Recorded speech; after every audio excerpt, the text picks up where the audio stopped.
Sevilla আন্দালুসিয়ার রাজধানী, যেটি স্পেনের মধ্যে পড়ে। সেভিলা শহর স্পেনের চতুর্থ বৃহত্তম শহর। সেভিলের বয়স প্রায় 2200 বছর। শহরটি রোমান সময় থেকে হিসপাল এবং পরে হিসপালিস নামে পরিচিত ছিল।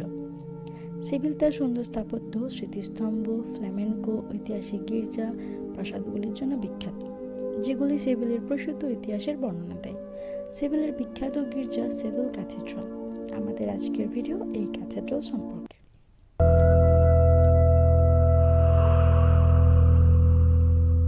Hello everyone, welcome back to my channel. Cathedral of Saint Mary of the Sea Cathedral, civil cathedral নামে পরিচিত।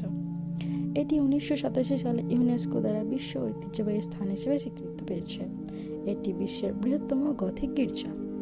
এটি 1434 সাল থেকে 1517 সালের মধ্যে নির্মিত হয়েছিল। 1248 সালে ক্যাস্টেলিয়ার রাজা ফার্নান্দো III আলমোহদ শাসকদের কাছ থেকে সেভিল দখল করেন এবং তাদের মসজিদটি একটি গির্জায় রূপান্তরিত করেন। প্রায় 153 বছর পরে 1401 সালে শহরের ধর্মীয় কর্তৃপক্ষ 1356 সালের ভূমিকম্পে ক্ষতিগ্রস্ত হওয়া মসজিদটিকে গির্জায় রূপান্তরিত করেন। নির্মাতারা প্রাচীন মসজিদের কিছু উপাদান সংরক্ষণ করেছিলেন। মসজিদের শাহন অর্থাৎ প্রার্থনা কক্ষে প্রবেশের আগে তাদের আনুষ্ঠানিক শুদ্ধি পরিচালনা করার জন্য অজু করার প্রাঙ্গণটি আজ প্যাটিও দে লস নারাঞ্জোস নামে পরিচিত। সেভিল ক্যাথেড্রালের অভ্যন্তরে 4টি সম্মুখভাগ, 80টি চ্যাপেল, যমজঙ্গ এবং ক্রিস্টোফার কলম্বাস সহ বেশ কিছু মহান ব্যক্তির সমাধি রয়েছে। ক্রিস্টোফার কলম্বাসের দেহবস্তু সেভিলা ক্যাথেড্রালের ভিতরে একটি স্মৃতিস্তম্ভে রাখা রয়েছে। এই সমাধিটি 4টি রূপক মূর্তি দ্বারা সাজিয়ে রাখা হয়েছে, যা স্পেনের 4টি রাজ্যকে চিত্রিত করে, যেখানে তিনি তার জীবনের বেশিরভাগ সময় কাটিয়েছিলেন। ক্রিস্টোফার কলম্বাসের সমাধিটি আর্তুরো মেলিভা দ্বারা ডিজাইন করা হয়েছিল এবং 1899 সালে ইনস্টল করা হয়েছিল। সেভিল ক্যাথেড্রালে সমাহিত অন্যান্য গুরুত্বপূর্ণ ব্যক্তিদের মধ্যে রয়েছে ক্যাস্টেলের ফার্নান্দো III, হোহেনস্টাউফেনের এলিজাবেথ, ক্যাস্টেলের আলফানসো এক্স, ক্যাস্টেলের পেড্রো প্রথম, মারিয়া দিয়াজ ডি প্যাভিলা। ক্যাপিলা মেয়রের একটি সোনার বেদি রয়েছে, যার সাথে জটিল খোদাই এবং দাগযুক্ত কাঁচের জানালা রয়েছে। 4টি সম্মুখভাগে 15টি দরজা রয়েছে। 80টি চ্যাপেলের মধ্যে সেন্ট অ্যান্টনির চ্যাপেলটি বার্তালোস এস্তেবান মুরিলোর দ্য ভিশন অফ সেন্ট অ্যান্টনির চিত্রকর্মের জন্য সবচেয়ে বেশি আকর্ষণীয়। এই ক্যাথেড্রালের অন্যতম নিদর্শনীয় বস্তু হল গিরাল্ডা, একটি শক্তিশালী বেল টাওয়ার, যা মসজিদের মূল মিনার।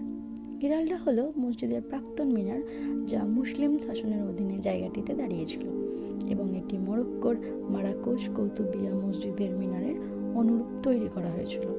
মিনারটির উচ্চতা 105 মিটার। প্যাটিও দে লস নারাঞ্জোসের পশ্চিম দিকে অবস্থিত কলাম্বিয়ান লাইব্রেরিতে কিছু দুর্লভ বই ও পাণ্ডুলিপি রয়েছে। এই লাইব্রেরিতে প্রচুর দুর্লভ বই এবং পাণ্ডুলিপি রয়েছে। এই লাইব্রেরিতে 940টি ইনকানাবুলা এবং হাজার হাজার পাণ্ডুলিপি সহ 6000টিরও বেশি কপি রয়েছে। এর মধ্যে কিছু পাণ্ডুলিপি ছিল ক্রিস্টোফার কলম্বাসের কাজ। প্যাটিও দে লস নারাঞ্জোস হল ক্যাথেড্রাল বি সেভিলের বিখ্যাত উঠান, সুন্দর কমলা গাছে ভরা। মূল মসজিদ থেকে সংরক্ষিত এই প্রাঙ্গণটির একটি মরিচ নকশা রয়েছে। সেভিলা ক্যাথেড্রালে প্যাটিও দে লস নারাঞ্জোস বা অরেঞ্জ ট্রি প্যাটিওর ছাদ থেকে একটি লাইফ সাইজ অ্যালিগেটর ঝুলানো আছে। কথিত আছে যে এটি একটি কুমিরের কাঠের প্রতিরূপ, যা মিশরের সুলতান ক্যাস্টিনের আলফানসো Xকে উপহার দিয়েছিলেন। এখানে একটি ঝর্ণা রয়েছে। মূল ঝর্ণার ওপরে ভিসিগত আমলের একটি ঝর্ণা রয়েছে। গ্রেট চ্যাপেল, অন্যান্য গথিক শিল্পকর্ম এবং কাঠের খোদাই সহ সুন্দর বেদি রয়েছে, যা ক্রিস্ট এবং ক্যাথেড্রালের পৃষ্ঠপোষক সন্থের জীবনকে চিত্রিত করে।